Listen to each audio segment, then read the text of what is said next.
Hello friends, कैसे हैं आप सभी। उम्मीद करती हूँ सभी अच्छे होंगे। साथियों, आज हम नेशनल सिंबल्स के बारे में जानते हैं। नेशनल सिंबल्स, जिनको हिंदी में राष्ट्रीय प्रतीक के रूप में जाना जाता है। तो सबसे पहले जो नेशनल प्रतीक है, नेशनल सिंबल है, जो राष्ट्रीय ध्वज, जिसको इंग्लिश में बोलते हैं नेशनल फ्लैग, इसके बारे में जानते हैं। तो साथियों, भारत के राष्ट्रीय ध्वज को 22 जुलाई 1947 को संविधान सभा के द्वारा अंगीकृत किया गया था, जिसकी चौड़ाई लंबाई अनुपात 3:2 होता है, जिसमें ऊपर से नीचे, जैसे ऊपर सबसे ऊपर केसरिया होगा, बीच में सफ़ेद और सबसे नीचे हरे रंग से 3 पट्टियाँ होती हैं। सफ़ेद पट्टी के केंद्र में 24 तीलियों वाले गहरे नीले रंग का एक चक्र होता है। ठीक है। और साथियों, 12 मार्च 2018 को कर्नाटका के बेलगांव में देश का सबसे ऊंचा तिरंगा झंडा, जिसकी लंबाई थी 361 फुट, ये इतनी लंबाई थी। तो सबसे पहले कर्नाटक के बेलगांव में सबसे ऊंचा झंडा फहराया गया था। नेक्स्ट है राष्ट्रीय चिन्ह, नेशनल एम्बलम्स, जिसको भारत का राष्ट्रीय चिन्ह यानी सारनाथ के अशोक स्तंभ से लिया गया है। मूल स्तंभ में शीर्ष पर 4 सिंह होते हैं, जैसे चित्र में देख सकते हैं आप। तो एक दूसरे की ओर पीठ किए हुए हैं, 4 शेर होते हैं, ये 4 सिंह बोलते हैं इनको, जिसे सिंह शासन और साहस और निर्भीकता का प्रतीक माना जाता है। ये पट्टी के माध्यम में धम्म चक्र है, और जो चक्र है उसमें 24 तीलियां होती हैं, जो 24 घंटों का प्रतीक होता है। ये देख रहे हैं ना आप, देखिए ये जो चक्र है ना, इसके बारे में बात की गई है। तो ये जो अशोक चक्र है, इसमें 24 तीलियां होती हैं, जो 24 घंटे का प्रतीक माना जाता है इसको। साथियों, भारत सरकार ने अशोक के स्तंभ को राष्ट्रीय चिन्ह के रूप में 26 जनवरी 1950 को अपनाया था। चक्र के दाईं ओर एक सांड कृषि प्रधान अर्थव्यवस्था का प्रतीक है, और चक्र के बाईं ओर एक घोड़ा अदम्य शक्ति, परिश्रम और गतिशीलता का प्रतीक माना जाता है। पलक के नीचे मुंडकोपनिषद का सूत्र वाक्य दे रखा है, जिसमें सत्यमेव जयते जो लिखा है वो देवनागरी की लिपि में अंकित किया गया है, जिसका अर्थ होता है सत्य की ही विजय होती है। ये देखिए, ये सत्यमेव जयते लिखा है, और ये हॉर्स है एक तरफ, और एक तरफ ये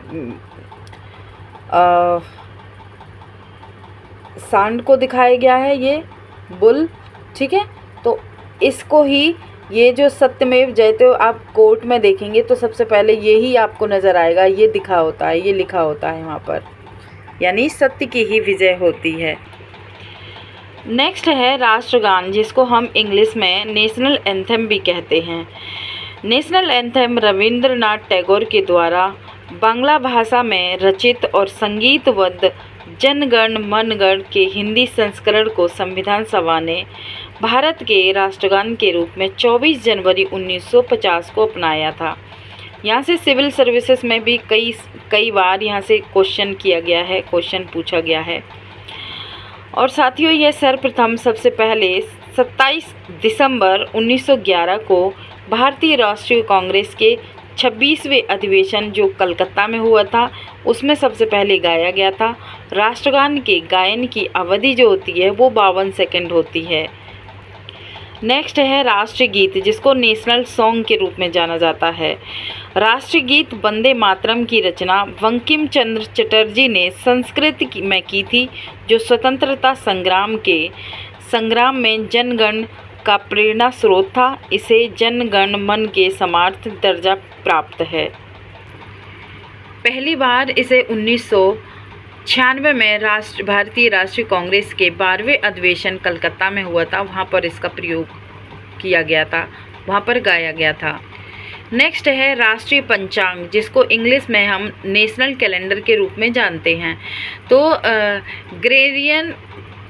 ग्रेगोरियन कैलेंडर के साथ साथ देश भर के लिए शक संवत पर आधारित एक रूप राष्ट्रीय पंचांग है, जिसका पहला महीना चैत्र होता है और सामान्य वर्ष 365 का दिन माना जाता है। पंचांग 22 मार्च 1957 को सरकारी उद्देश्यों के लिए अपनाया गया था।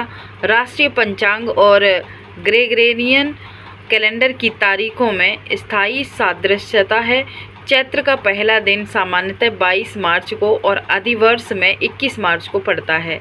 तो ये भी नेशनल प्रतीक के तौर पे इसको भी माना जाता है, नेशनल कैलेंडर को। नेक्स्ट है नेशनल एनिमल्स क्या है।